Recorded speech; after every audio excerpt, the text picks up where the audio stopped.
Ladies and gentlemen, it is showtime. Please enjoy the show.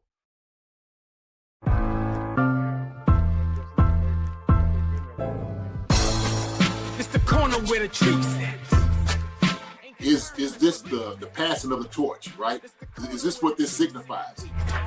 It comes down to that front office and what they feel is most important. The champ is here. We've touched down from a higher plane. Why you made it here? We always look forward to that week because it was always intense. You know that we ain't coming back. We about to. The man, the myth, the legend. My favorite player growing up was Dante Hall. I love you guys, Joe, but Dante was my guy. Get to dashing because you done on the warfield. It's week 15, and the Kansas City Chiefs are staring down a true must-win game as they host the Los Angeles Chargers at Arrowhead. The Chiefs come in as 4.5-point favorites, and with their playoff hopes hanging in the balance, this one means everything. FanDuel has every angle covered from Mahomes' passing yards and Hunt's rushing props. Want even more plays? Build your own same-game parlay and ride with the Chiefs Kingdom all Sunday long. With fast payouts and an app that's smoother than a Mahomes no-look throw, FanDuel makes every snap feel bigger. And don't forget, every Friday on Chief Concerns, we drop our best 5-leg same-game parlay for the weekend. Plus, JD's 10 Keys to Victory, breaking down exactly how the Chiefs can keep their playoff hopes alive with a win over the Chargers. Download the FanDuel Sportsbook app today and make every snap count. Chiefs, Chargers, everything on the line, and Arrowhead will be rocking. Attention all sports bettors. Big news, Chiefs Kingdom. Sports betting is finally going live in Missouri on December 1st. So we've partnered with bookies.com to bring you all the best sportsbook promos and sign-up offers in one place. Head over to bookies.com/chiefconcerns. The link is in the description below to check out all the offers from the top sportsbooks in your area and pre-register today. You can lock in those bonuses now, even before betting officially starts on December 1st. What up, Chiefs Kingdom? What up, Chief Concerns fans? I'm Marcus Dash, ready for this Keys and Cash with Dunn and Dash. We'll have JD coming on here shortly. Teja and I are going to begin the show tonight with our bets as JD gets set up for his Keys to Victory. And this is going to be a must-watch Keys to Victory. Guys, I'm coming to you straight from Cancun. And now I'm having a blast in Cancun. Let me just say that. My voice is a little bit better.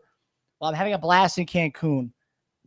I don't want our guys booking their flights to Cancun this weekend. I don't want it. I don't want any trips to Cancun at any point. I don't want it. I don't want to see it. I don't want to hear about it. So while I'm in Cancun having a good time, I don't want to see Patrick Mahomes, Kelce, all these guys have to book to Cancun. But I am having a good time. But tonight, Teja and I will go into our bets, and then we'll toss to JD for his 10 Keys to Victory. And based on the way he was talking on Twitter this past few days, and based on the way he's been talking on our show on Wednesday, JD's going to have a lot to say in his 10 Keys to Victory. So tonight, it's going to be a good one. So buckle up, tune in. It's going to be kind of a faster show, I would say, tonight, just because I have wedding festivities I have to get to for my my future sister-in-law, I would say. Future sister-in-law to be her wedding that's going on this weekend. So, yeah. And my voice is DJ Jazzy, my guy. Hey, Marcus, your tickle toss will sound better. They do sound better. It's still, I can't really get. I was having a conversation with the dude at the bar.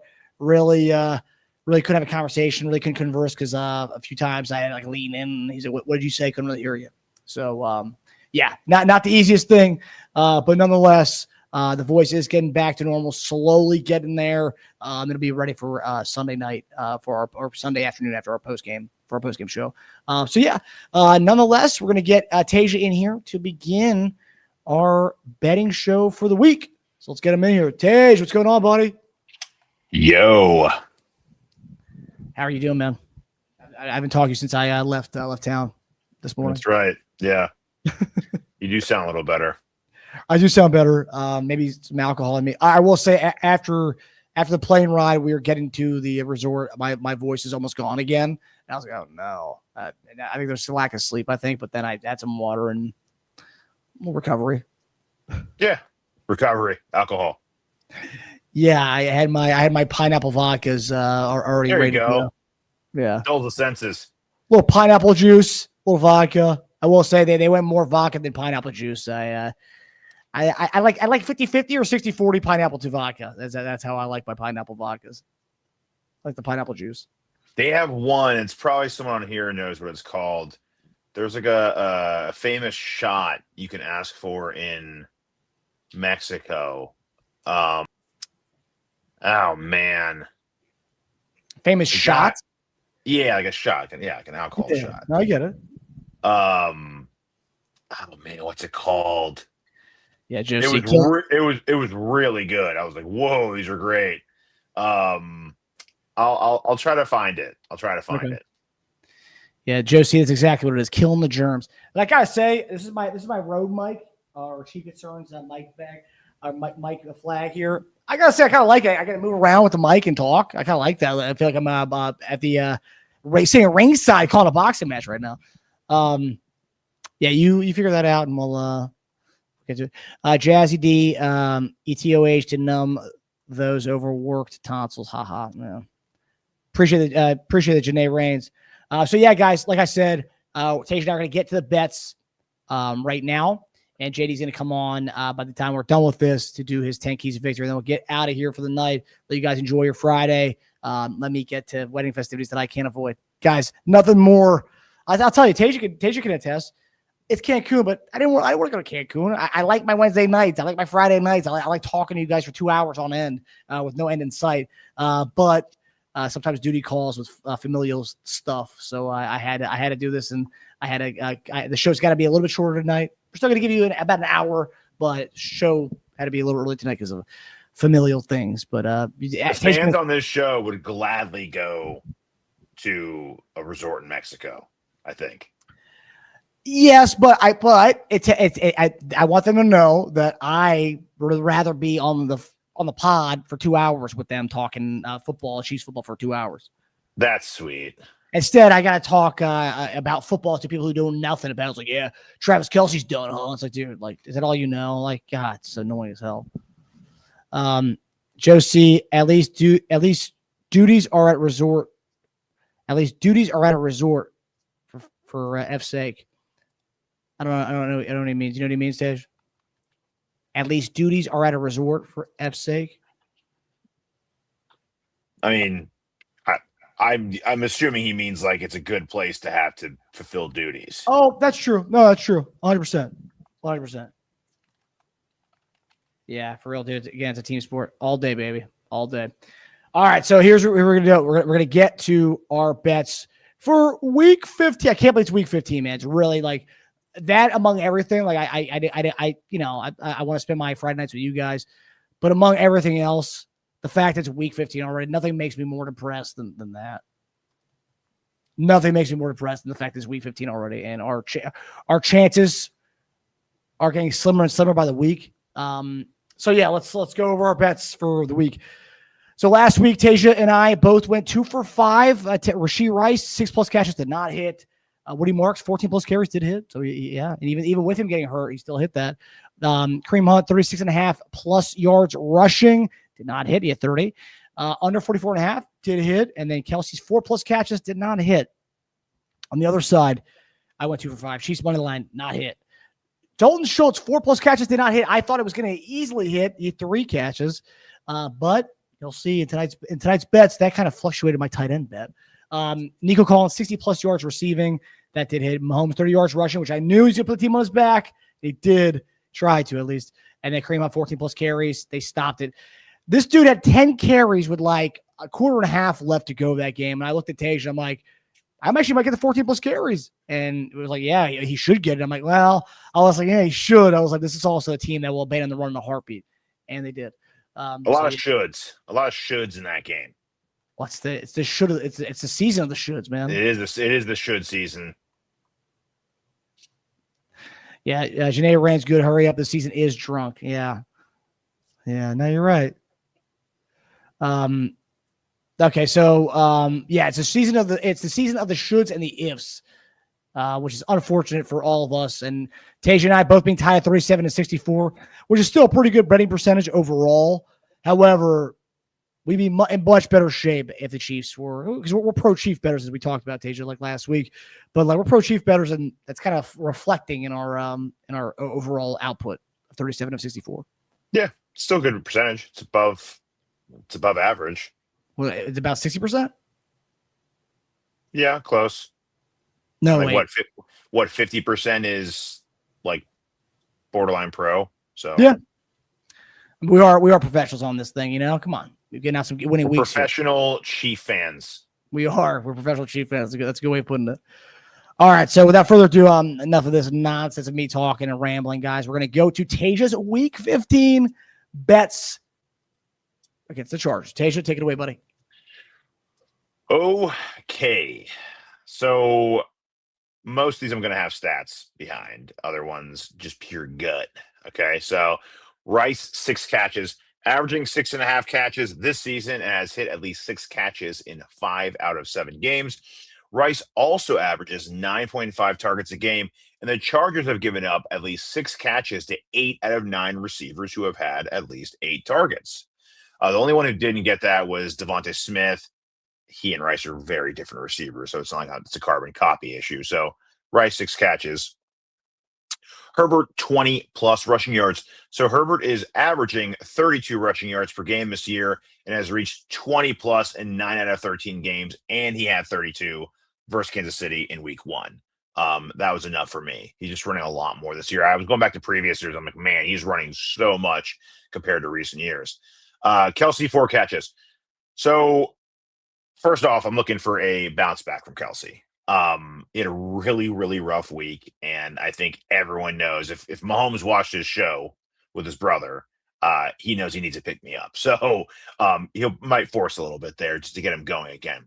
The Chargers do give up catches against legit receiving tight ends. So they've given up 4+ to Goddard, Bowers twice, Tyler Warren.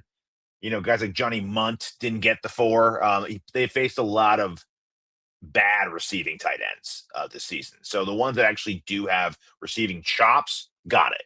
I mean, Goddard had 8 catches last week. It is worth noting he only had 2 catches against the Chargers in week 1, and that was without Worthy and without Rice. So just keep that in mind. Under 51.5 points. So our week 1 game was a 48-point total. The Chargers have stayed under this number in 11 out of 13 games. The Chiefs have stayed under this number and out of 10 out of 13 games. That's just a great combination of 2 teams that just usually stay under that 51.5. I think we're in the mid-20s range. I think it's a 27-24 type game. Lastly, and this is my gut one, because the stats are not pretty, okay? So Mahomes has gone under 2 TDs in his last 4 out of 5 games. He has more interceptions than touchdowns in that time.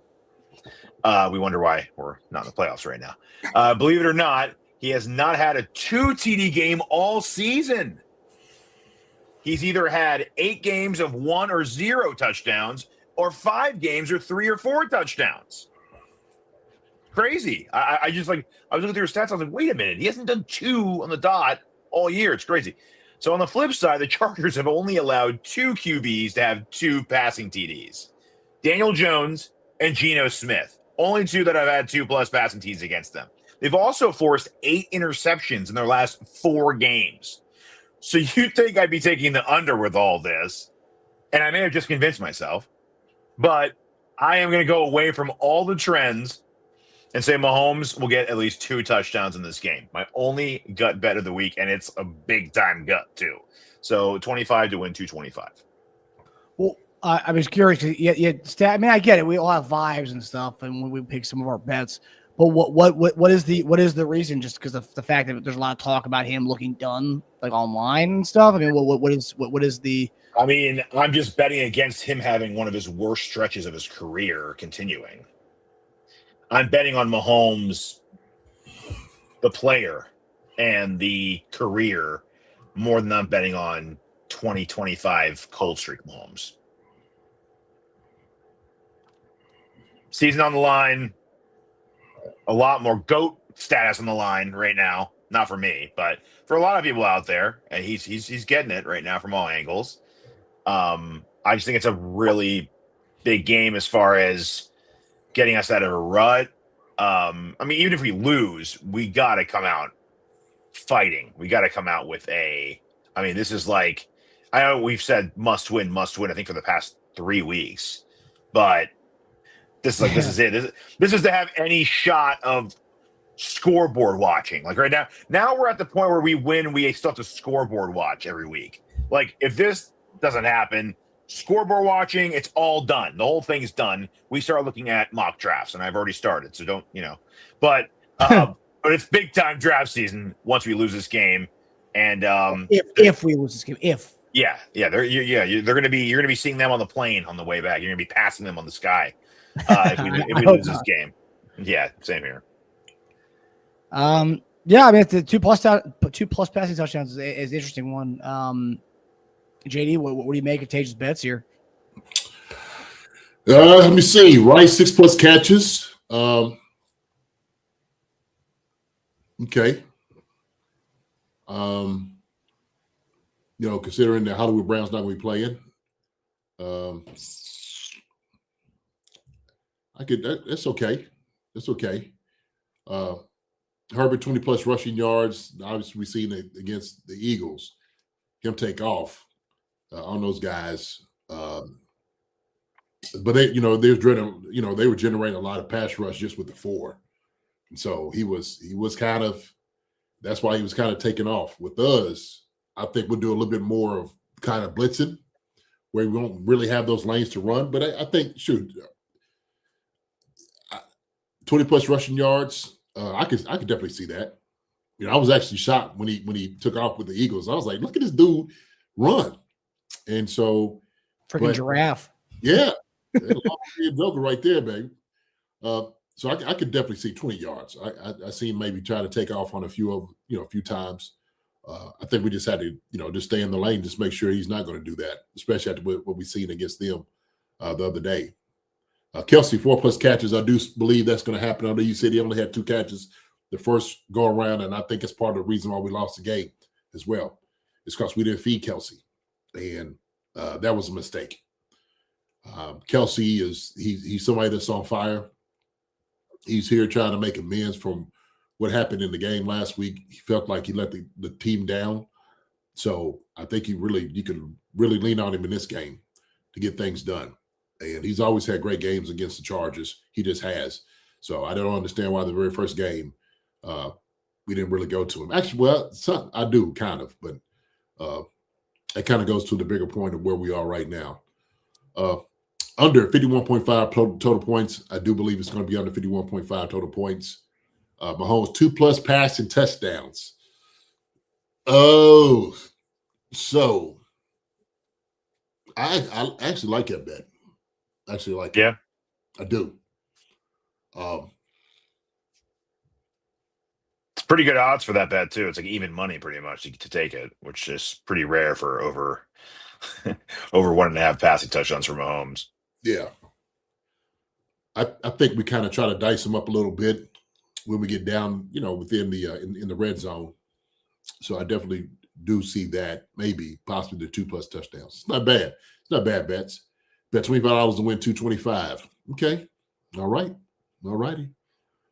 Tapered it just a little bit, didn't you? Huh? What's that? I said you tapered it just a little bit, Teja, this week, huh?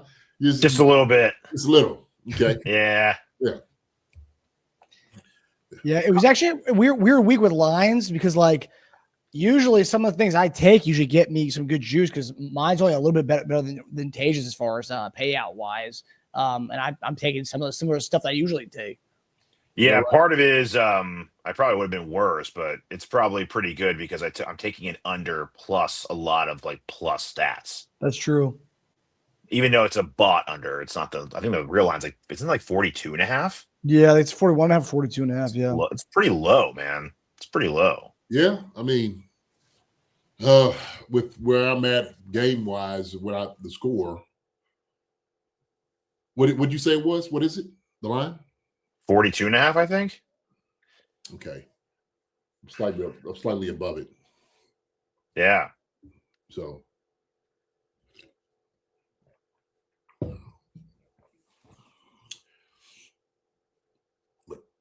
the exact line here is 40.5, not 42.5, 40.5. 40.5. Oh, it's gone down. I could have sworn it was 42. The line has changed. The line opened up as us 3.5 point favorites. Then it went to 4.5 point favorites. Then for the last 2 days, we've been 5.5 point favorites. Now we're 6 point favorites. We're a touchdown favorite now. So they're expecting like us just to pretty much dominate their offense. I guess. Because 40 points and almost a 7-point. That's pretty crazy. Yeah. That's like what 23-17. That's what they think the score is going to be. And 70% of the money's on the over right now. Is it? Yeah, I could see that. Over 40.5, 7%. I could definitely. Yeah, see that definitely is. With two good quarterbacks the way they are, they're definitely trying to get people to take that over. Huh. All right. So to my bet now, Teja and I actually have one crossover this week. So one crossover. But I'll begin. So Chiefs to start off with, like I said last week, and like JD and I have kind of always said, we're going down with the ship. We're going to be on the Titanic when they hit the iceberg. We're going down with it. And I'm going down with it. So my first bet is Chiefs minus 2.5. So as I just said, the line is Chiefs minus 6 right now. It's fluctuated from 3.5 to 4.5 to 5.5 to 6. So the money is there on the Chiefs. The interesting part is 70% of the money is on the Chargers to cover that 6 points, but yet it keeps going up, which is weird. When the opposites happen like that, that means Chiefs are going to win this game. And my main thing here is Chargers are down. Like they might be the only team that has a worse offensive line situation right now because of injuries than us. They're down with they're at their right third string right tackle and third string and left tackle. And must win game at home. We talked about it. It's been must win the last 2 weeks. The Texans game and this game, both must wins. This is a must win because we lose this game. We are a 0.6% chance of making the playoffs. Now, staying in this, right now we have 15% chance of winning, of making the playoffs. We win this game, it goes up a little bit. So if we lose, we're down to 0.6%. So yes, this is a must win officially. And like I said, Chargers traveling to Kansas City after a Monday night game, after a tough game too. That game went to overtime, just a really gritty game. Herbert was banged up, pressured 70% of the time on 20 plus dropbacks, 7 sacks. He's a banged up dude. It's a team that's kind of getting worked around a little bit, and it's on a short week too. So Chiefs minus 2.5. Number 2, this is where I cross over Teja here. Herbert, 20 yards rushing. Bad offensive line. We saw Herbert with the bad O-line play last week, get out of just scramble and put the team on his back to will them. And what's interesting here is, I know Teja said his average rushing yards this season was about 32 yards, Teja? Yeah. Here's the interesting thing. Last time he played, he successfully extended plays with his legs in that game. That 32 yards that he had in that game is his best single rushing game against Kansas City in his career. That week 1 game against us. So he obviously saw something in our defense that allowed him to run a little bit, and that was the most amount of rushing yards he's ever had in a game against Kansas City, and that's going back to 2021, I Bleav.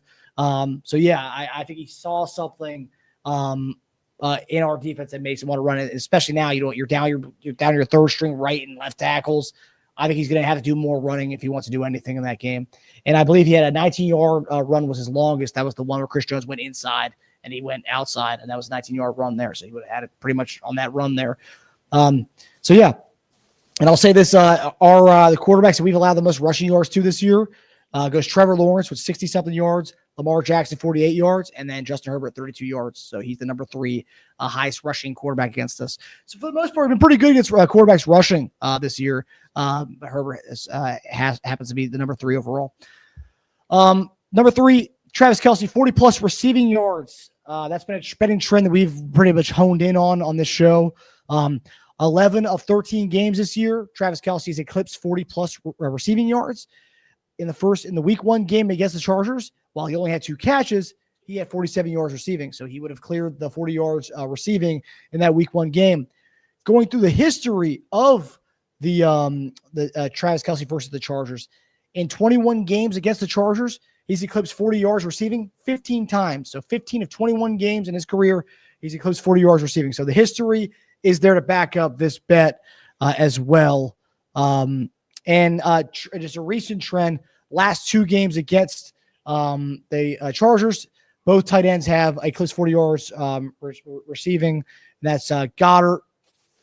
And the game before that was Brock Bowers. So the last 2 have eclipsed 40 yards receiving. Number 4, Kareem Hunt, 10-plus carries. Last 5 games, he's eclipsed 10-plus carries. 7 of 13 games this year, he's eclipsed 10+ carries. Look, the one thing that the Chargers have been kind of lacking in this year is stopping the run. If you look at all their games this year, if you look at all their losses this year, each running back that went against them, Cam Scatterbo had 25 carries. Jonathan Taylor had 16 carries. I can't remember my handwriting here. Who was that? Krosky Mary had 14 carries in this game.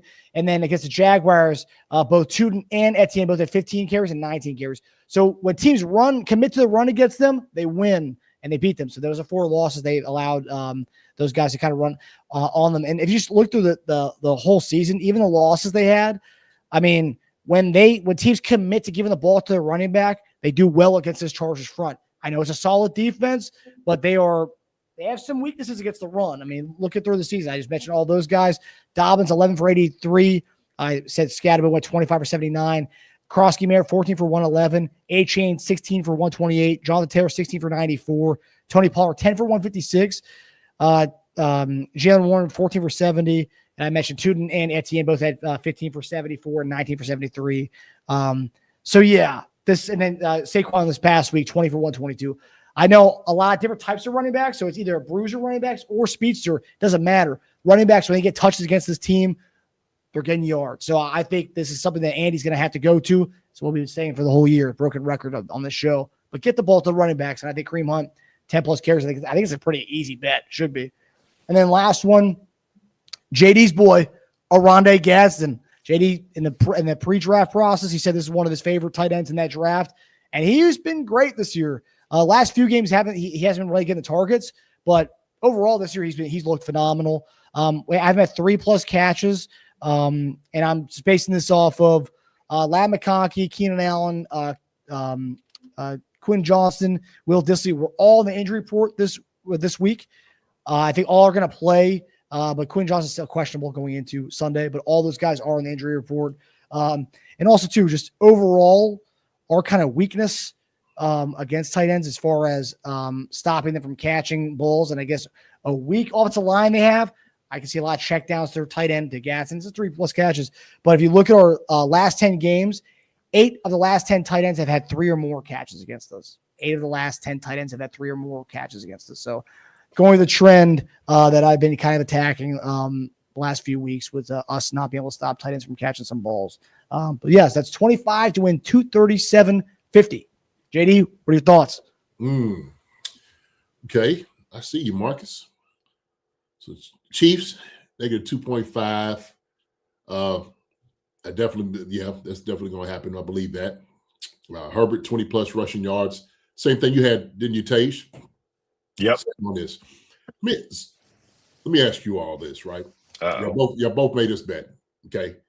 Is this just based off the last game y'all saw? Is there where y'all like what's this trend? What does he look like? You know? No, I said mine before you got on. So he's done it. He's done at least 20 yards in 9 out of 13 games. Okay. And then another one he had 19. So that's extremely close. Well, yeah. Okay.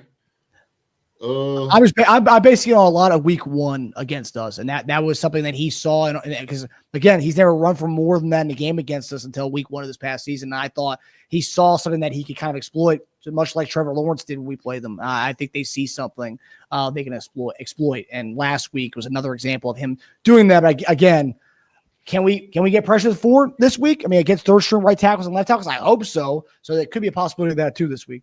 How many yards do you have against us on the first game? 32. Yeah, 7 for 32. Oh, wow. To be fair, I think we blitzed a lot that game too. So it's not like, Okay. All right. So I'll go with that then. Herbert, 20+ rushing yards. I thought, Tej. And I'm just looking at the last game. I'm sitting there thinking like, man, this dude, he's kind of taking off, which I was kind of surprised because of his hand being what it was. That was the thing. He's run a lot this year. And I remember before the season started, he said he wanted to run more this year. He's like the best he felt. And he wanted to start like just using his legs a lot more. Like, you say like watching like Josh Allen. Not that he thinks he can be Josh Allen, but he's a bigger body dude. There's probably if you're going to look at like body types and quarterbacks, he's probably closer to Josh Allen than a lot of other guys are. Absolutely. So, oh yeah, for sure. I can see why he kind of emulated that or trying to. Yeah, he looks a little gangly though. He's a little more fragile too. Yeah, He's not lowering his head and trying to bulldoze people for sure. So that's a good one right there. Kelce, 40+ receiving yards. Like the first point I made with Teja on his. I think when you have 4 catches, I think he'll have at least 40 receiving yards on this. I think we lean on him. We got to lean on A7. So I'm definitely on that one. Hunt 10+ carries. I think you do this too. I think in a game like this, where it's going to be a little cold and a guy that's hard to bring down, hopefully Trey Smith is back. Okay. It's going to change a lot because last week when I was going through the film, I'm looking at there wasn't a lot of holes that was open. And we didn't get a lot of good blocking, not just from our offensive line, the inside at Caliendo. I think Issa Pole struggled a little bit. You know, he's a guy that needs to get a little bit stronger. But some of the things that we do, like our tight ends, Noah Gray didn't have a good job blocking. So we got to do a much better job, man. It's going to be up to the guys in front, man, to make this happen. So, but I do believe if you're going to let anybody run the football, get tough yards, you got to give it to Hunt. So, Trey Smith is ruled out for Sunday. Who is? Trey Smith is ruled out for Sunday. Is he? Yeah. When did they do it? When did they? Because I know it was kind of still up in the air, wasn't it? Yeah, about 5 hours ago. Chiefs ruled out Hollywood Brown, personal reasons, and 3-0 lineman Trey Smith, Juwan Taylor, and Wanya Morris for Sunday against the Chargers. Well, yeah. All righty. The line's gone up even after that report, which is crazy. It went from 5.5 to 6 even after that report. All righty, let's go. I still Hunt 10+ carries. Let's go. 10+ carries, baby. Let's get it. Okay. Gatson 3+ catches. You know, and yeah, you know, I like Gatson. But I think one thing that teams know they can do is they can dump the ball off to the tight end. And I told you Gatson's a very capable guy at catching the football. And so we don't know. Like I know you said Ladd was a little banged up. I know he's going to play, but also Quentin Johnson, isn't he hurt too? Something wrong with him? Yeah, he's questionable for this game. Quentin Johnson is, but Keenan Allen's off the injury report. Ladd is going to play, but yeah, Quentin Johnson is questionable heading into Sunday. Okay. All right. It's a lot. If Johnson doesn't play, that's a huge boost to Gaston. Big time. Oh, yeah. I feel like he's their big body guy. I mean, Keenan Allen's not small by any means either, but like taller, big body guy. I mean, trying to get them bad knees warm, man. It's gonna be tough. Yeah, it is gonna be. It's gonna be a cold one out there. Yeah, I will say. I mean, Gatson's interesting. He was so hot for a while, but he hasn't had 3 catches since last 3 early November. Yeah, last 3 games have been under 3 catches. But overall, the season 6 of 11 games he's had. 6 of 11 games he's played in. That was 3 for 13 he had in that game too. So that was a brutal game, even though he did catch 3. Hey, 3 for 13, I'll take it. Oh yeah, I mean yeah, you are taking it, and run. I think this is probably the week for him. You know, try to give it up in the seam area and of course out in the flat and see what he can do with it. So yeah, 3+ catches. Yeah, I think he'll definitely do that. Bet $25 to win $237.50. Okay, all righty. Now, this week, Teja, right? 6+ catches. We'll see. I think you'll have 4 to 5. I don't know if you'll have 6. I still think we still feed. So how many targets do you think he's going to get in this game?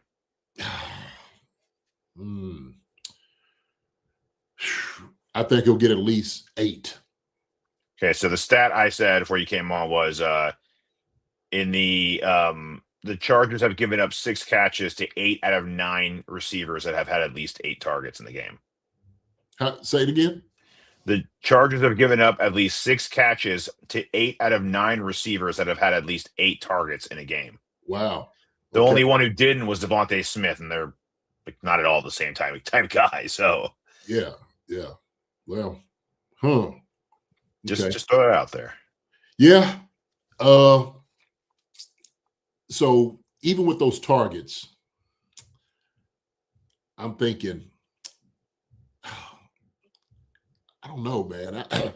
He's got a bounce back game too. Have our team as a bounce back game. He does, but I think with this one, I think Pat will lean on Kelce more. He might try to get a little bit more routes to Worthy. Hollywood Brown being out.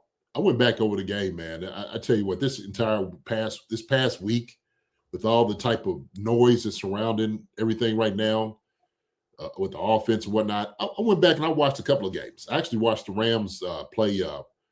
Who was it? Cardinals?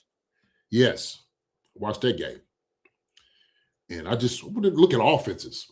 Watched the Bears taking some things out, right? Because I'm like, okay, I know how things do work, right? NFL, and when I hear people talk about this, is going to be into my conversation. The guys don't get open on man, and I'm watching some of the plays that the Rams run, and I'm like, some of these guys not really getting open on man either, But what's happening? Puka's making plays. Yeah, I mean, this sucker's like rebounding the ball. Like I'm like, this dude is like insane, like athletically. Just gifted physically doing things. And he don't really have a whole lot of room. He's just making plays. Yeah. Him and Devontae both. So that's pretty much it. They ain't running a whole complex scheme. Everybody all creative, Sean McVay. And I'm like, dude, this is the same routes like usually is. Nobody's reinventing the wheel. I'm sorry, they're not. Nobody's reinventing the wheel. Okay. There's some things they do differently, for sure. They are under center probably more than any other team out there. Yeah. On the daggone football. They do that. So they play action is, wow, it is. And it works because you have to honor it. You have to honor the play action. Well, they run enough. Yeah. Yes. I think their second running back gets more carries than our first running back does. That's right. Corum, I think Corum gets more touches than Hunt has this year. It's probably close. Man, well, it's pathetic. It's pathetic that it's that close. Yeah, it is. I'm gonna look it up right now. But I did. I wouldn't. I had to go. It is pretty close. How many carries does Hunt have this year? That's with his 31. If you take his 31 away, it's a lot closer.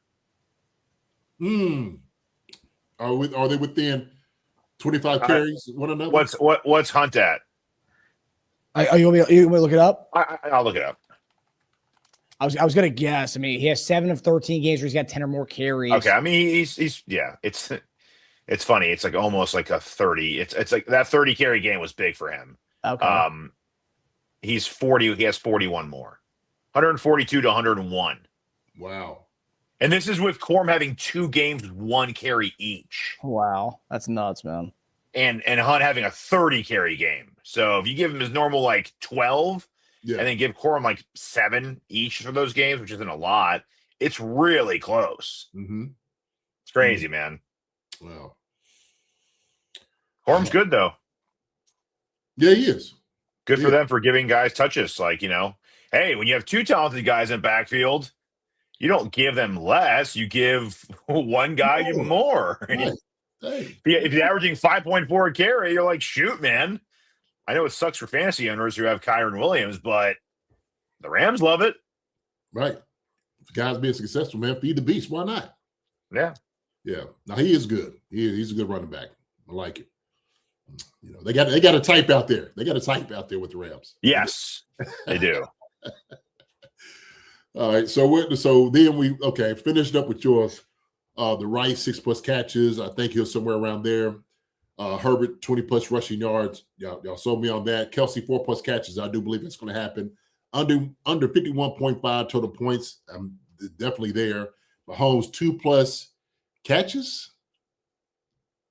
TDs. Oh, 3 yeah. TDs. I made it at like 3 a.m. last night. Sorry. I got you, man. No, I knew that. That's a Cancun trip, the type of typo right there. You know? 2+ catches would be like 25 to win like $3,000. Yeah. Didn't even get a catch last week, didn't he? Because he caught his own ball. Oh, that's true. Yeah. Count on more batted balls. So not bad. $25 to win 225. Heading over to Marcus, Chiefs, -2.5. I do Bleav we do get that. Herbert 20+ rushing yards. Yes. Kelce 40+ receiving yards. Absolutely. This week will happen. Gatson 3+ catches. I do Bleav that's going to happen. I think it's a good week for tight ends. Anytime they play the Chiefs, you tell your tight end room. I know I would. Hey man, look, you can catch at least 5 to 6 balls. Okay. And you should. If you don't catch 5 to 6 balls, then we're not doing anything right. But it's not. So that's why I would set my guys on. So I think it will happen. Hunt 10+ carries. And I do Bleav this is going to happen, man. We got to lean on him to get some tough yards against this football team. And so what did he have the first game? Did he get any?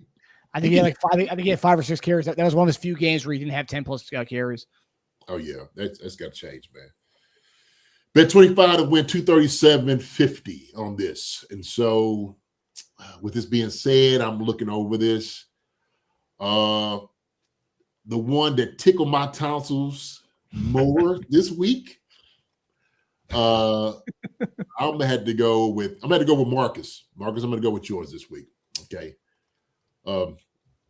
I think we're going to divvy up the catches. I think Rice will have, like I said, close to 4 to 5, 6+ catches. I mean, that's a lot. But I think, if anything, Xavier Worthy has shown that he's a very capable receiver. We need to do a little bit more things with him. And so that's what I was kind of alluding to was when I was looking at guys getting open on man, I'm like, these guys are getting open.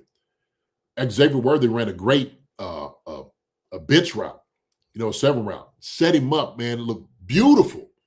And Pat dropped it right there in the bucket on him. And that's all he needs to do, a little bit more of that. He did a little like curl route, stop curl route. Beautiful. And I think we just need to incorporate more of those things. And I hope the coach has seen that and was like, hey, man, look, we need to give him a little bit more looks. Not only that, but also too, I think Thornton as well. Thornton is a guy that we have to, yeah. Well, especially with Hollywood out, that's no question now. Oh, yeah.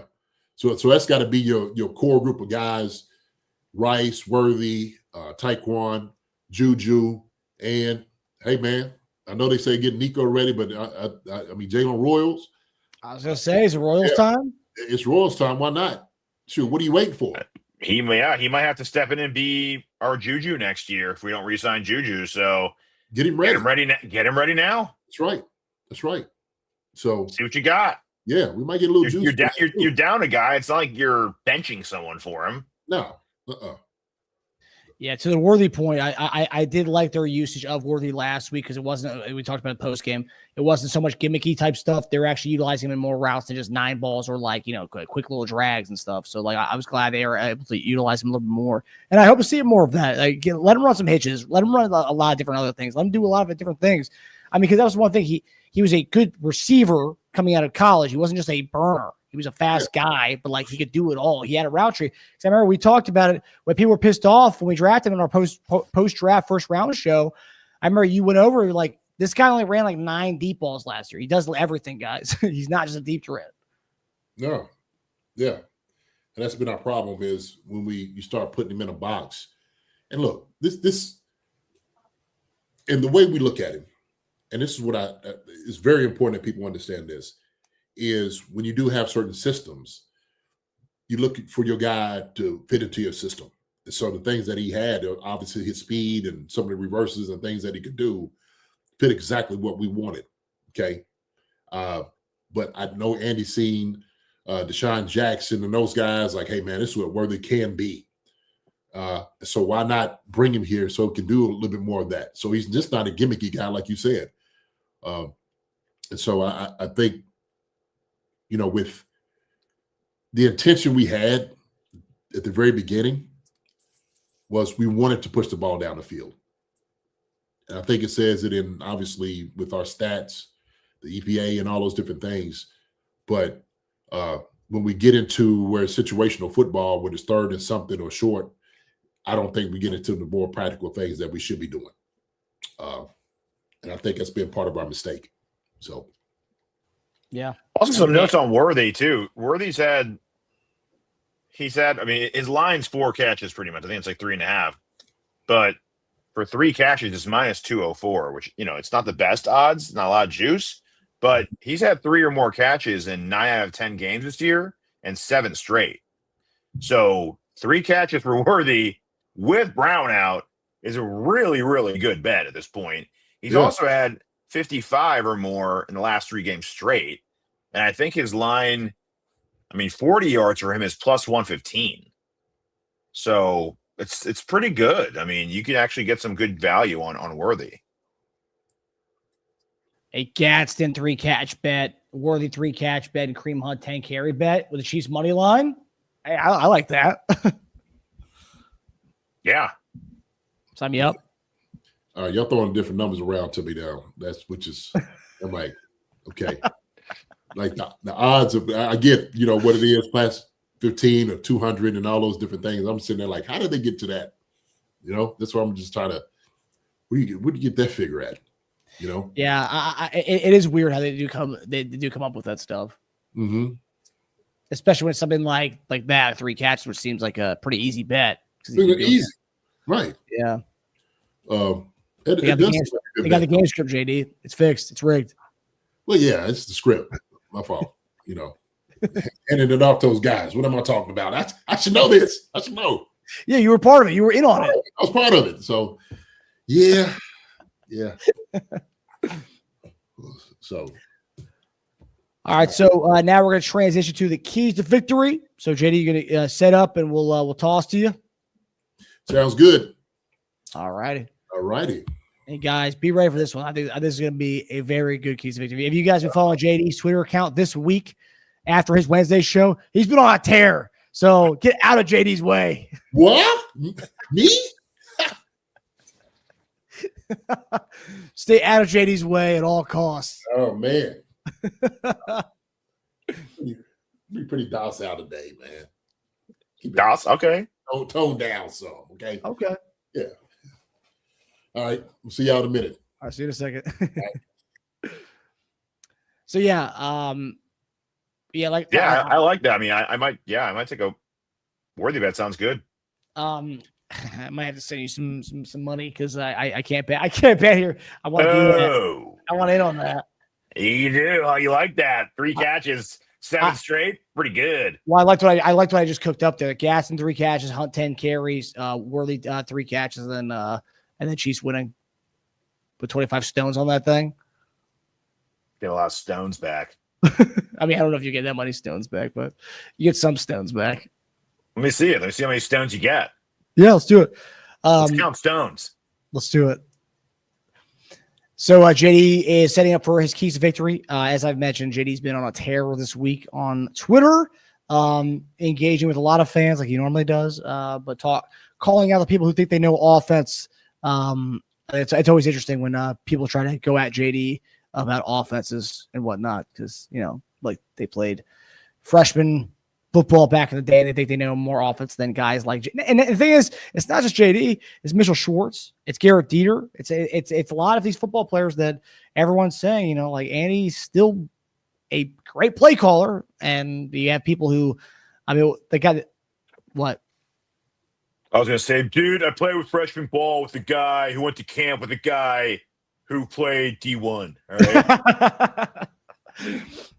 Well, it's like the thing that the JD and I shared on Wednesday is these dudes. I don't know if you've seen it. It's this guy, football watchers, like total nerd. The guy's never played football before in his life. Oh, yeah. People are fans. People are big fans of that guy, which is wild to me. But nonetheless, that guy's never touched a football in his life. And I probably dominate him in Madden if we played. But like this guy's talking about, Andy utilizing, I don't know if you saw this. He talked about how Andy used the same concept 3 weeks in a row. Like Yeah, dude. If it works, it works. Like what? You try those. Same concept, same play. Well, there's Did he similar. switch it? There's similar differences. There's minute. Yeah. Who But, countered him? Wasn't it Mitchell Schwartz who countered him? Schwartz and Dieter. Yeah. And then JD also called him out too. It's just like, it's just, and people quote these guys like that's the word of gospel. It's like, dude, come on, man. I know. That bet, Gatson 3, Worthy 3, Hunt 10, Chiefs money line 25 for 102. Ow. I mean, I'll do it. And those are high odd bets. What do you want? I'll send you my. Hey, I'll tell you what, throw the under in there. Really? 40 and a half? You don't think they're trying to bait you to take the over on that? Actually, 40 yards for Kelce too. That's also another must. Yeah, this thing's adding up, huh? Another must. What does that get you? Another must, huh? G-Pick said I dropped 10 on that bet. There you go. 25 to 181. All right. I'll send you my FanDuel login so you can. You want that one? That's the one I want. I'll send you 50 for 360. Actually, you can't do FanDuel for that one. It would have to be DraftKings. I'll send you my login because FanDuel doesn't let you do 10 carries. You can't do the same game with 10 carries. Oh wow, okay. Yeah. But hey, we love FanDuel on the show, but sometimes guys, you need to chase odds. Hey. You go to different sports books. Hey, I like FanDuel, but hey, I like Pocket Duel too. Hey, FanDuel is a sponsor of the show.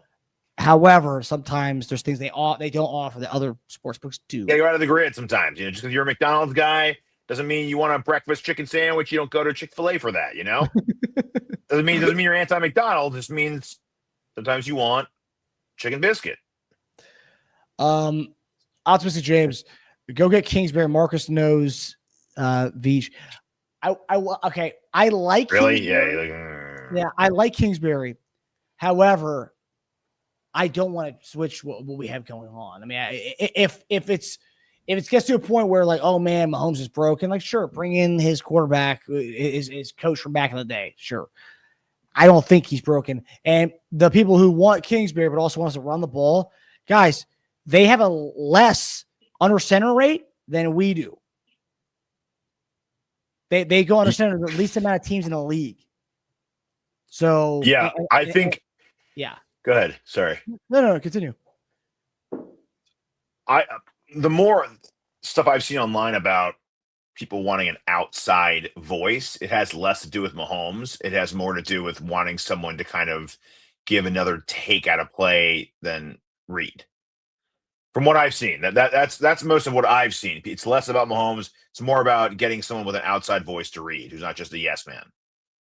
Yeah, JD and I talked about that before. I think getting someone who brings a different view, an offensive view to him, to the table would be kind of nice. I mean, look, when he took over in Kansas City in 2013, he brought in Childress and he brought in not Shan Gailey, but who was the one of the godfathers of the pistol? I mean, Gailey was. He was one of them. It was a different. But it wasn't Gailey. It wasn't him. It was he brought him in. It was like a consultant. So like he brought in different ideas when he first came over to Kansas City. You looking it up?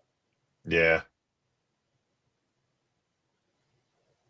The name escapes me right now. Looks very similar to the one we have now. Peterson, David Culley, Matt Nagy, Bieniemy, Andy Hack, Eugene Chung. He was an offensive. He was like an assistant during the Childress. Guys, I think his name is Alex something. This is the 2013 staff. Man, hold on. I'll get it. Let me see.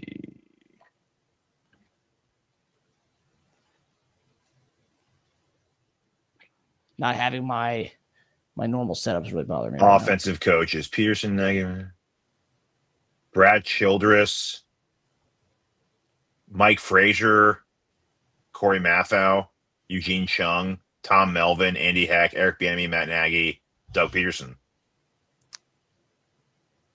And then assistant head coach David Culley. Chris Alt. In 2013, we hired him as a consultant. Chris Alt. Maybe consultants aren't technically coaching then. Yeah, so he brought in Childress and he brought as a spread game analyst, and at the same time he brings in Chris Alt just as a consultant. And he was like one of the godfathers of the pistol. So, I mean, to that point, it helped the Chiefs install the pistol and to help them offensively and defensively against the pistol. That was obviously 2013. That was still around the time where a lot of teams were utilizing the pistol for defensive purposes as well as offensive purposes. But like, that would be something, man.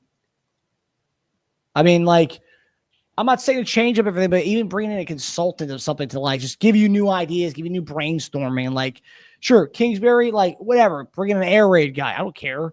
Like, bring in some kind of New blood. A guy to advance, new blood. A guy to advance the understanding. I mean, because like Andy knows, offenses evolve. Yes, offenses don't change somewhat. Concepts don't change, but offenses do evolve over time. So yeah, I would be totally okay if he brought in some outside voice to help kind of grow. Yeah, it doesn't have to be some new school guy. Like you and I were watching highlights of like an older game, and I'm like, some of these plays are key. They don't get utilized as much anymore. But like, everything comes back around though, right? Like fashion comes back around, music trends, movie trends, like trends come back around. I mean, I don't know why you don't start to see like old coaching and old plays come back that aren't being utilized for so long. I mean, some of these coaches that are like in their mid-20s, they haven't even seen those plays before, probably. I know. High school or not even high school. It's like never. We were watching Patriots during the Danny Woodhead days. Yes. And that was McDaniels, and like McDaniels isn't. I'll tell you what, angle route galore, man. Angle route galore. Yeah. I'll tell you what. Routes. Tell you what, you get Bashar Smith on one of those angle routes, boom.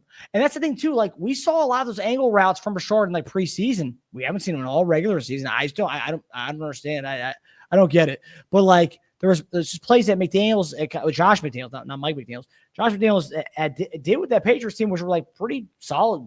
They were solid plays, and like no one's saying Josh McDaniels is a genius by any means, but like.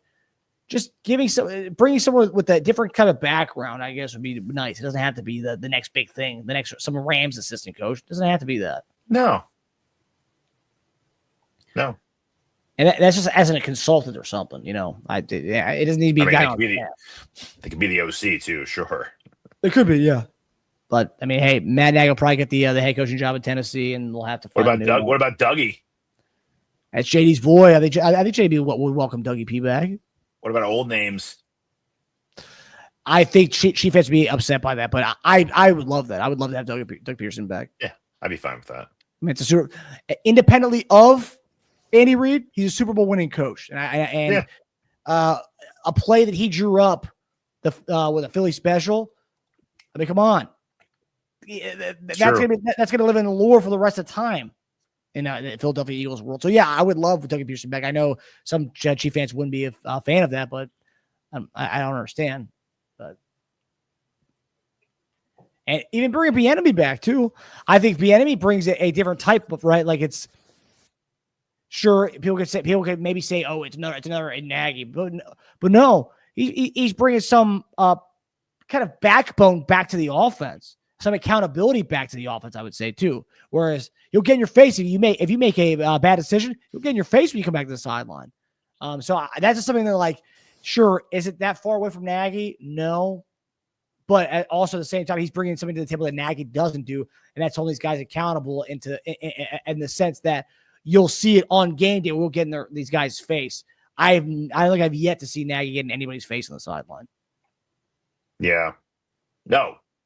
Yeah, just to talk to them like politely.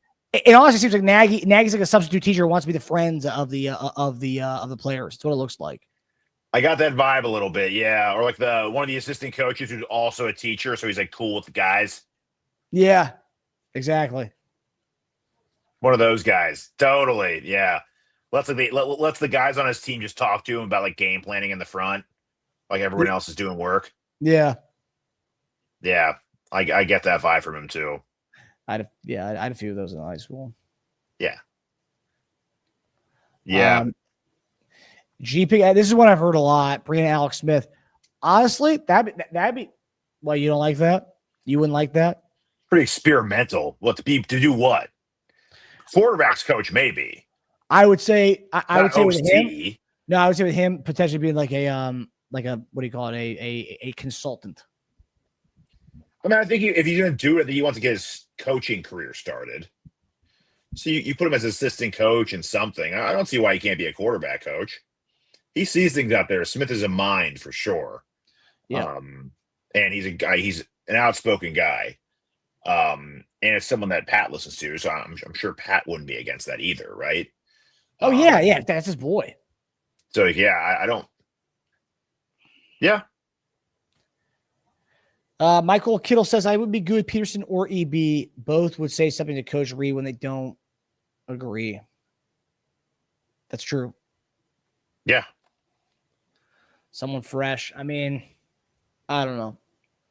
I mean, Alex Smith's definition of fresh, but it's fresh. And also, too, Doug Pearson is also fresh. Because guys forget, Doug Pearson never coached with Mahomes. He left before we had Mahomes. Yeah. So that is fresh. Because people were thinking about Doug Pearson the days where he had to have like 25 play drives to score touchdowns with Alex Smith because we really had no threat offensively. Yeah, Alex Smith was great, but like there's a tiers to him in Mahomes. Doug Pearson with Mahomes would be a different type of offensive coordinator than he was with Alex Smith. I think people need to understand that. You know what I'm saying? Yeah. Yeah. Yeah. Yeah. You are good. Yeah. Am I good or is my take good? What do you think, Janae? You good. Cool. Yeah. All right. I think we're getting close to time. Oh, he's ready. Okay. He's ready to go. All right, guys. Well, Teja and I will see you guys post-game Sunday. But right now, we're going to send you to our guy, former Chiefs tight end, Jason Dunn, for this Week 15 Keys to Victory. Hope you guys enjoy it. Teja and I will see you guys Sunday. Hope you guys enjoy JD's Keys to Victory. Later on. Lock in, Chiefs Kingdom, Jason Dunn's dropping dimes. 10 keys to victory is football time. He's been in the trenches, he's battled the best. Breaking down the matchups, forget all the rest. From Mahomes to the defense, the blueprint is clear. JD's got the knowledge that the fans want to hear. Keys to the game, straight from a pro. How the Chiefs take the win, and he's letting you know. Lock in, Chiefs Kingdom, Jason Dunn's dropping dimes. 10 keys to victory is football time. You best believe the Chiefs are down there for business and blood.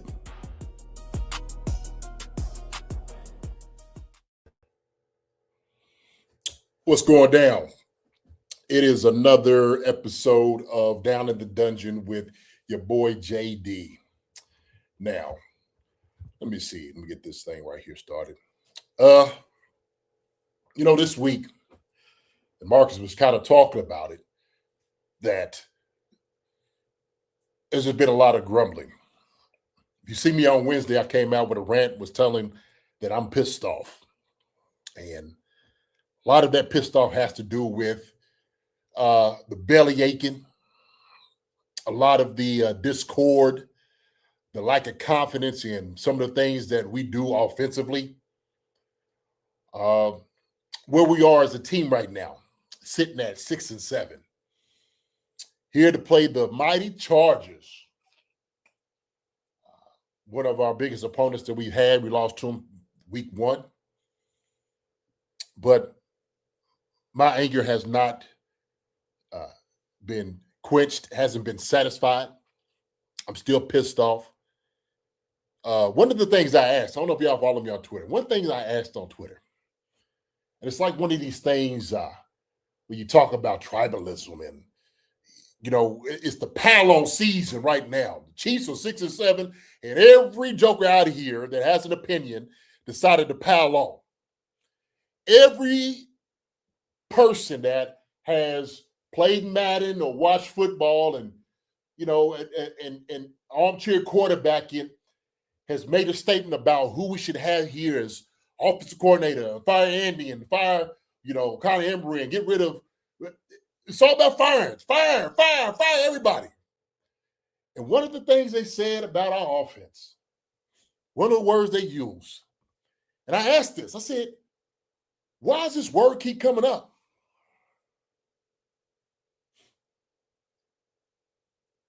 Stale. I'm like, In our comments and our mentions, we hear stale.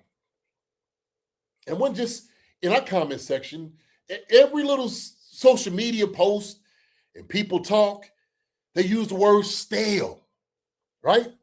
What does stale mean, right?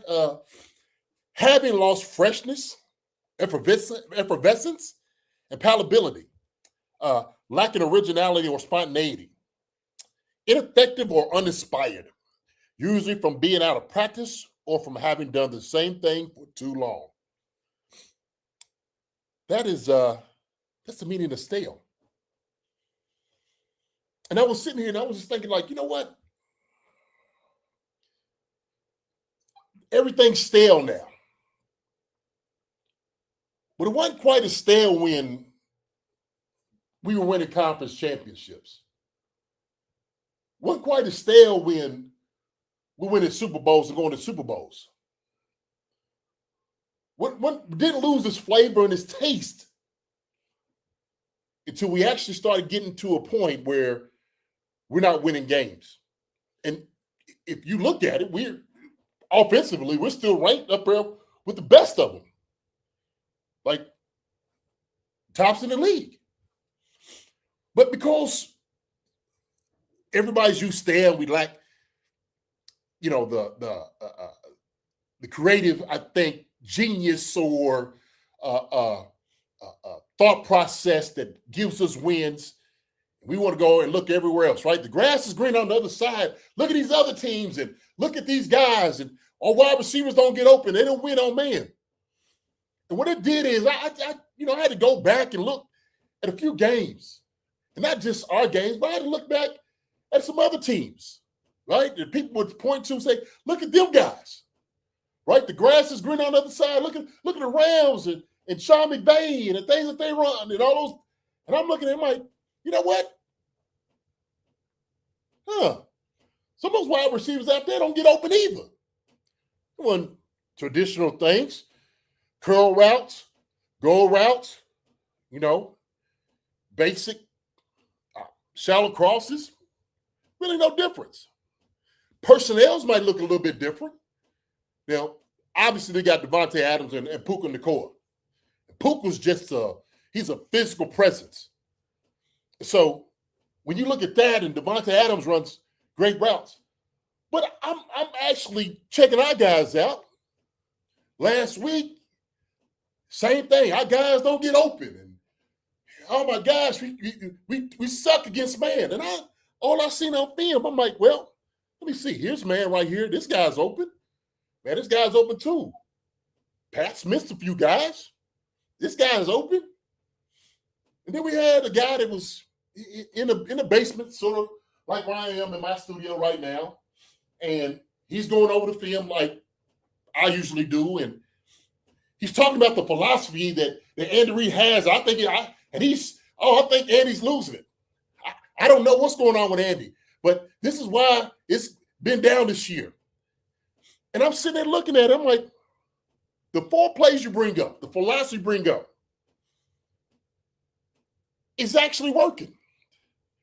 But we don't attribute any of that to Andy, which is another narrative that it's Patrick Mahomes playing superhero ball. Well, we paid Pat very well to play superhero ball. Matter of fact, every quarterback that is out there is trying to play superhero ball. That's why you put more of your money in the guy that's throwing the football. That's the reason. Because you believe in him. Because you trust he's going to make the plays. He's going to throw the ball. He's going to do everything possible to win. That's what's going to happen. But to use this right here, stale. I'm looking at other offensive philosophies. That we ain't quite as stale as everybody think we are. We're not. And that example that young fella used. I think he does a tremendous job going over the film and whatnot. But also, let me understand that everybody don't quite understand footballs and the philosophies like they think they do. I don't think they quite understand the depths of what this means for guys that's out there on the field. See, I'm opening up the door. This is part of what I want to do. I want to open up the door to what this looks like offensively, okay? I used to be a coordinator. I've been in the room with any of those guys. I'm going to tell you how it works. The OC, the head coach, wide receivers, running backs, tight ends, offensive line, we all get in there together. And we talk about what we're going to do against a team this week. We go through film on things that they're susceptible on, okay?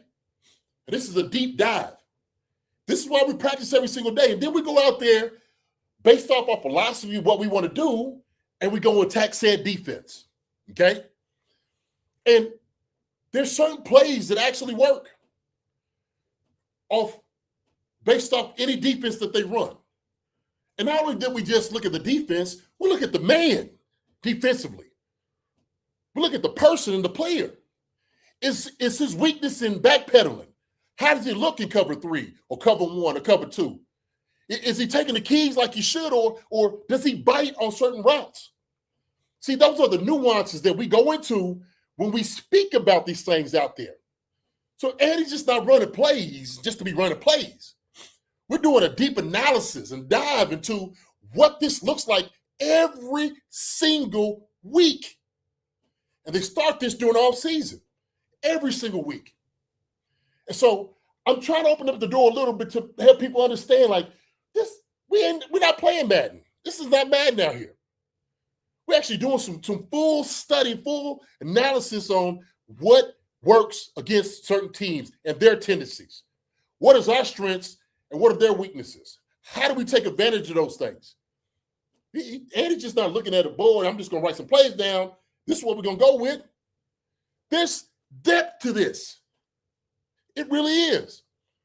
And so when you had other former players that's been in the room that understand the philosophy on what you do and why you do it, the reasoning why you do it, and you trust your guy to beat their guy, my Joe better than they Joe, this is what football's all about.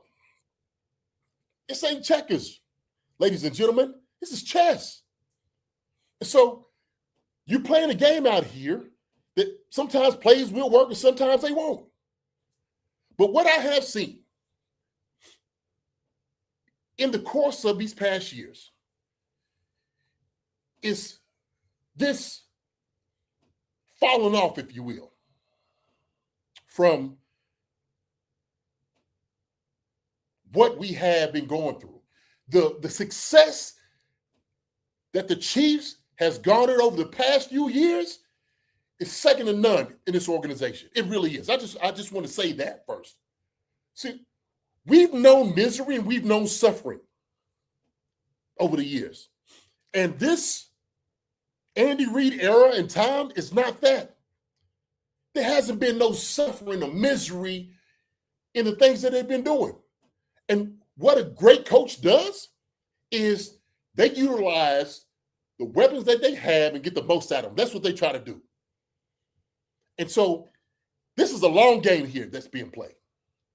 It's a long game here. This ain't just let's try to win this year and see where it goes. That ain't how it works. A great leader, a great head coach in the NFL, you put it in the soil. That's what you do, okay? You cultivate it. And you watch the flowers and the hard work, you watch it blossom and bloom. And so what we've seen over these past years is all the hard work of getting the right guys in, the philosophy that we know is going to work against certain defenses has blossomed into championships, AFC championships, and Super Bowls. There has not been any close to an era like this in Chiefs history. And I've been part of that history. And I told people, look, I went out every single day, worked my butt off. And I'm talking about toiling to try to get better. And I know we had some really good guys on my team. We had some ballers. And I remember one year we was 13-3, and I thought that was the year we should have won the championship. We should have won it that year. We should have, and we didn't. But what I have seen these past few years, I watched this team go deep in the playoffs to Super Bowls year in and year out. Championships over and over again. And daggone it, even with all of that, some of y'all selfish, still not happy. Still not happy. And it's got to be, we got to win every single game. We got to be better than this. And I get it. Look, I do. I'm the first one to sit there and say, when you know you got a talented team around you and you see a potential, not to hit on the potential is, man, it's devastating. It's disappointing to know it. But I'll tell you what I've seen these guys do, even in the midst of this battle that they're fighting now, is they haven't given up on themselves. They haven't given up on their teammates. And they daggone sure are looking outside and saying, hey, man, where's our support? Travis Kelce will go down a Hall of Fame tight end. The man dropped a ball that was behind him, and we don't know if he was caught, if he was younger and all that. It's always into that. But people dumping all over him. Oh, he's washed and this and that. You mean the second leading tight end in the NFL right now? Oh, yeah, going down as one of the greatest tight ends ever in the history of the game. Okay, all right. We even had political pundits coming in, and on both sides. That's the crazy part, right? Conservatives don't like him because, his Taylor Swift's too liberal, and maybe he's too liberal. Okay, Dems don't like him because they feel like the Chiefs are affiliated with the conservative side, and it's all craziness. We have taken this game of football, which is supposed to be a great game, and we have made it into a show, a fiasco. Even in the course of the winning and the success, some of us just ain't satisfied. Ain't nothing you're going to be able to do to satisfy. And I get it. At a certain point, I realize I don't care what you say, what you do. You can show evidence all you want to. Some jokers ain't going to be satisfied. I get it. The society where we are is where we live in. That's where we live in. Well, I tell you what. I'm going to go through these keys real quick. Is what I do, because I do it every single way. And guess what? The reason we haven't been winning, somebody said it here, part of it is execution. We haven't been executing like we should. Part of it is dropping balls, miscues, and penalties in the inopportune time. We have. Some of it does look like we're not building on some of the offense that we do. And it happens. And we have it. But I can't take away from the success that we've had under this whole stale type of offense. Stale. Let me get into this real quick. I kept y'all too long, but I had to have this conversation. I had to. It was necessary. It was necessary. So let's get into it. We're going to talk about this stale offense and what they can do this week. Okay? We may have a chance. We may not. I think some of y'all done packed y'all bags. Some of you folks done packed your bags. And y'all might want to be down there in Cancun with Marcus. But, hey, if you're still with us, you're still riding with the Chiefs, you're still in the wheelbarrow, you still got their back, listen to the keys of victory, right? Number one, same thing, we're going to start out, right? QB PM15 must be protected.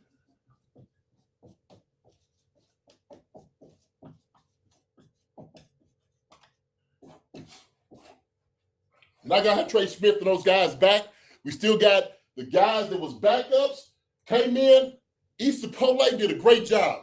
Caliendo, you're going to have a hard time. Tarter's in there, and he's a heavy load. You better eat your Wheaties. because he's coming after you, and he's gonna pick you specifically. So Creed, yo guys, y'all help him out. Y'all help him out, okay? A PM15 must be protected. Part of the reason we haven't been getting some of the plays off, or Pat stepping into some of these balls to throw touchdowns, is because he's under duress. That's part of the problem. It ain't the scheme. This guy's doing their job. It happens in football. Other guys out there get paid too.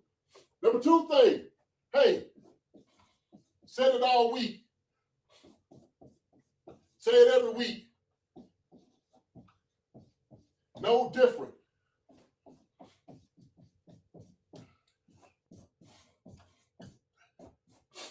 Right there, run the ball. We got to be able to run the football. We got to run the football effectively. Running the football opens up our offense. Part of the problem is sometimes we run the football, we get hit in the backfield. It happened at the first of the season. Nobody really talks about that, right? Last week we didn't say that about the O-line. They're not the problem. Well, shoot, I beg to differ. You go look at some of that field, some of them was the problem. Offensive line. They're not immune to criticism. You want to be truthful. So what it is, it's right there. Run the ball. All right? Hey, I done talked about it.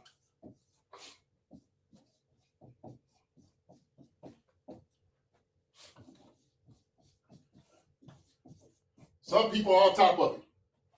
Some people are on top of it. Travis Kelce all day. When we look at the game on Sunday, we need to make sure that Travis Kelce is getting a healthy dose of balls his way. If I'm going to put my money on anybody on the offensive side of the football, besides Patrick Mahomes, it's going to be 8-7. Right here, baby. All day 8-7. All day 8-7. Reason we lost the first game, we didn't feed him the ball. We didn't.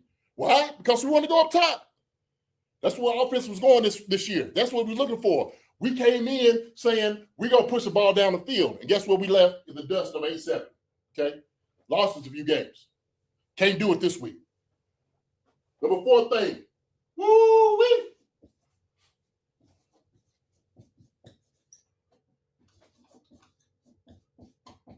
Wide receivers got to make plays. That's it. Wide receivers got to make plays. Pure and simple. Rasheed Rice didn't have a good game last week. Left out the locker room without talking to the reporters. Got no problem with that. Don't know what was going on with him, but this week he's got to get right. Xavier Worthy played a hell of a game last week. Feed him the ball. Hey, Tyquan Thornton has earned his way in his spot to get some more looks. We got to make sure we get the ball to Tyquan Thornton too. And then if Juju jumps in there to make some, good. We're talking about Royals. What about Royals? We're going to get him in there? Let the young buck get a little bit. He's been on the sideline getting healthy. He should be fine. He should be ready. This is going to be a great game for him. This should be a great game for him. Okay? Right here. 5th thing.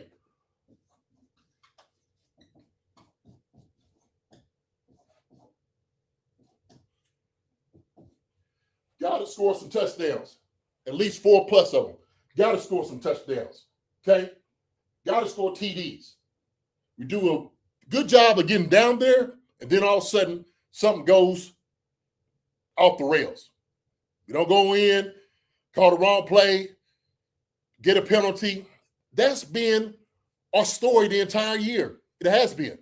When we get into the red zone, we got to think touchdowns. We got to think headed to Kareem Hunt, inside of 5, we got to score. Same thing. I think Teja has on there 2 touchdowns by Patrick Mahomes. I think he has at least 2+. We got to make sure that happens. Got to score some TDs. Now, let's go to the defensive side on this. That's our offensive side. So, what's been happening on the defensive side?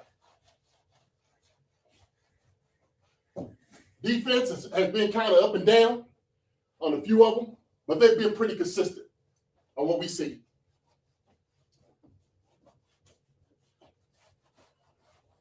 They came back. They played a hell of a game. And this is the point I want to make.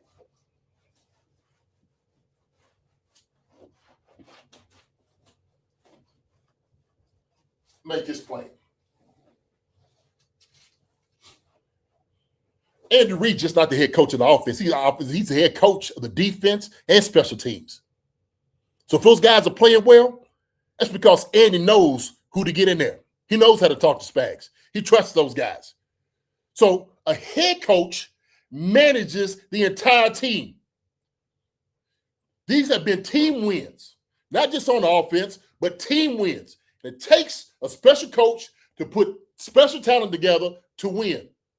I.e., when we talk about guys like that, we talk about Phil Jackson. We talk about Phil.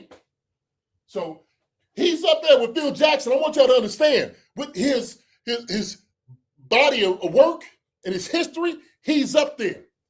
Especially in the realm of football, you best believe Andy's right there with him. Okay? So let's not understand. Let's not get it twisted. Let's not get it twisted. Okay? Number one thing, defensively, bring pressure to Justin. Now, he's sitting over there with that big old club on his hand. I said it looked like Chubbs from Happy Gilmore, and he's running around with this on his hand. And I tell you what, every chance we get, swipe at that ball. If he puts his hand on it, swipe at it.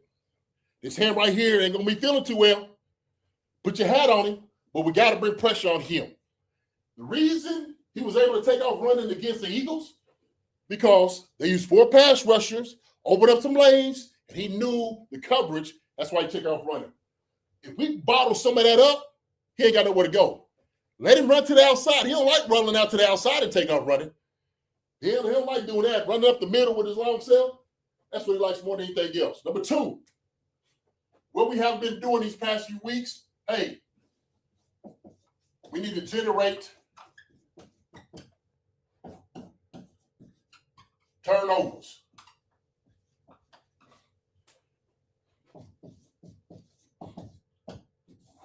Generate turnovers. We need to have more of that.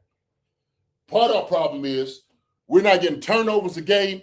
Strip balls, fumbles, those things count. In the course of a season, when you start adding it up, where you are plus or minus in that ratio, you want to be more plus than you are minus, okay? We haven't been doing that over the games. This is how it works in football. We always want to look at scheme and all these different things. Sometimes football in itself is just lining up and hitting the dude in the mouth. It's the simplicity of it, right? Beat your man in front of you. That's what you do. Beat him down. We got to generate turnovers, man. We got to go out there, man. We got to hit hard. They ain't going to like the weather. We know that. Sunny California, they hate, I'm telling you, absolutely hate coming to Kansas City to come play. I know it. I've seen it. I've watched them. They don't want to come off the plane. They don't want to get on the bus. They don't want to come out of the locker room. You make sure you make them pay for it when they come out there. And you turn them suckers packing. Okay? Number 3 thing, LBs, linebackers. Got to have a great game.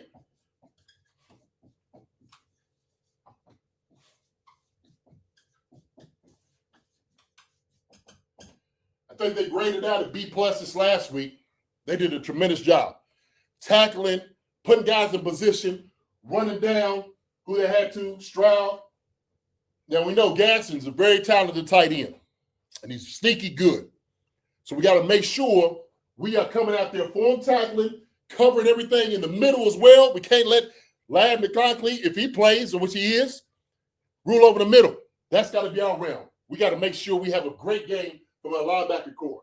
They are the key for this victory. I'm telling you right now, watch when our linebackers get an interception or create a fumble. That needs to happen. Number 4 thing, and I talked about it, we need to get 4 touchdowns. So what does that mean for us? Defense.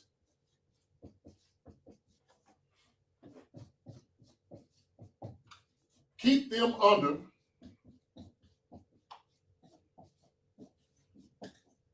17 points.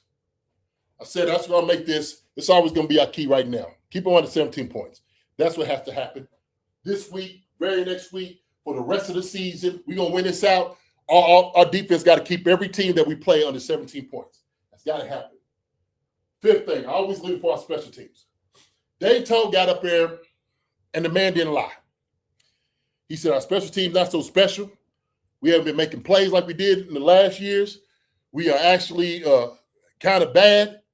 And I'm sitting there thinking, wow, that's an honest man, brutally honest with himself, with the media, and I guarantee he's probably even more brutal on his team. I promise you that. So, special teams. Oh, my gosh.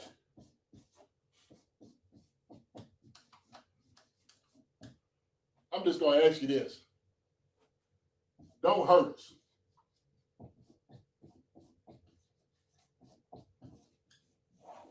Just don't hurt us. Don't hurt us. What does that mean? Harrison Buckner, hey, man, look, dude, you are the highest paid kicker in the game. There's a reason we paid you for that. Because of what you have been doing. And then all of a sudden, you came out and, you know, you start talking about certain things and people didn't like what you said. And you've been on shaky ground ever since. Now, I'm not saying it's because of that, but, you know, we can't be missing field goals, extra points. I mean, these are give-me's for you. Give-me's. And this is what I'm talking about being part of this whole hodgepodge of just ridiculous things that's happening with us this year. Harrison Buckner missing field goals and extra points like he is? What's going on? Is it the fatigue setting in? Are we getting the type of sleep that we should be getting? Or what's going on? What's the deal? Special teams don't hurt us. Now, let me finish this up. Talking to some people on Twitter, and then people, oh, JD, you're making excuses for this team, and you don't understand. And I'm sitting there thinking, like, the audacity to tell me I don't understand, to come to me, of all people, who's done strapped up my shoulder pads, put on my helmets thousands of times, taped up my wrist and my fingers and get myself prepared for battle. And not only that, but also too, not just on the gridiron, in the trenches, doing some real work, out there beating my brains in, taking it all out there where I can, giving it all.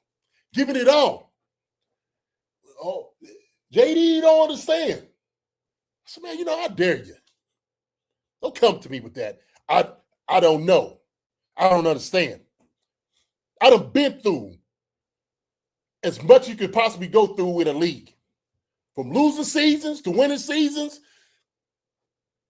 playoffs to no playoffs. I done went home early. Cancun, selling. Guys making their plans to go on a trip halfway through the season. I done lived through that. I've lived through it. I know what it means when they talk about your face is marred, the mud and all of the muck from the hard play, and you come up short, and you're disappointed, and you can't get any sleep. I know what that feels like. This 6 and 7, I know what these guys are going through. The amount that it takes for you to get up day in and day out to put your body through the stress of football every single day. And I don't think people understand the preparation that goes into actually getting out there to go play. Like we are going out there for car wrecks. We throwing our bodies around every single day. And I can sit here and I can be critical of what these guys are doing, technique-wise, drop passes, miscues, penalties, and all that. I can be absolutely critical of that. But also what I'm going to do is I'm going to give these guys their flowers because I understand exactly what it means and what they're fighting through every single day. We don't want to feel like getting up. We can hardly get out of bed because your back is burning. You can hardly walk. You know, I'm talking about the dedication of having to take pain medication to different things just to get you up, just to play. I watch my fellow guys that I play with that are battling CTE and Lou Gehrig's disease, and I've seen some die. I know exactly what this thing means and what it means to them. I know the depths of it. I am who I am. I make no apologies for it. Just like I'm not making any apologies for standing behind these guys when they're in the hardness, when they're in the world of suck. I'll make no apologies for it whatsoever. I don't give a damn if a guy come out there, he can't even lace up his shoes. If he puts on a jersey for the Chiefs, I got his back. And I'm going to try to prop him up every chance I get. I ain't going to dump on him. I'm not like one of these pundits out here, some of these TV analysts. Sometimes when I watch some of these guys out here that play football, I'm sitting over here saying, man, you ought to be ashamed of yourself. Like you got it right every time. We don't know everything, but we know what we know. We understand what that battle is. We understand misery and suffering. And sometimes it's in dark places. So yeah, man, I'm going to pay homage to those guys. I'm going to take my hat off to them because I know what it is they done went through. I know those guys that get up day in, day out, every night that leave their families. Coaches talking about, you know what? Man, I missed my kids growing up, my grandkids growing up. I missed a lot here to play this game. I know what that means. So if you find it in yourself to have a little bit of empathy in your heart, right? Or just a little bit saying, hey, you know what? These guys have been going out there trying their best. Everything don't look perfect because it never will. It never will. But at least we know we got one another. Let all the other fan bases and everybody else jump on us because we're not winning this year, right? This is the time they got us. But we still not giving up. We still not giving in. This is not who we are. And it's not over until it's over. So with that being said, hey, man, we need you. Y'all come out there, y'all come cheer for the Chiefs. Y'all give it your all. Give yourself a pep talk, look in there to the mirror and see who you are. Are you a fair weather fan? Or you one of those that's loyal to the base and sitting there saying, you know what, we're going to go down with the ship. We're right here with you. We're going to get in the wheelbarrow. Now, if you just one of those Johnny-come-lately to the party, and you jump on every little bandwagon because somebody's winning, and you throw on your little paraphernalia in your hat, and you say, oh, yeah, now I'm with the Chiefs. Hey, man, I'm going to tell you like one of our strength coaches used to say, hey, man, go out and go fly a kite. Go take a walk. Because when we over here, man, we talking about hardened fans that's dedicated to what we do. Win or lose, we still got their back. Critical? Sure. Why not? It's okay. Do that. But the end of the day, I'm riding with the Chiefs. That's the way it is. That's the way it's going to be. I'll see you on Sunday. Have a good weekend. We need this one too.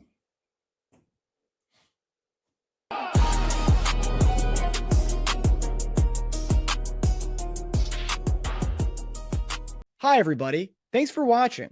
Subscribe here to get the latest from the show. Also, be sure to check out the best clips from Chief Concerns. And if you prefer to listen to the show, subscribe and follow us on Apple Podcasts, Spotify, and anywhere else you get your podcasts.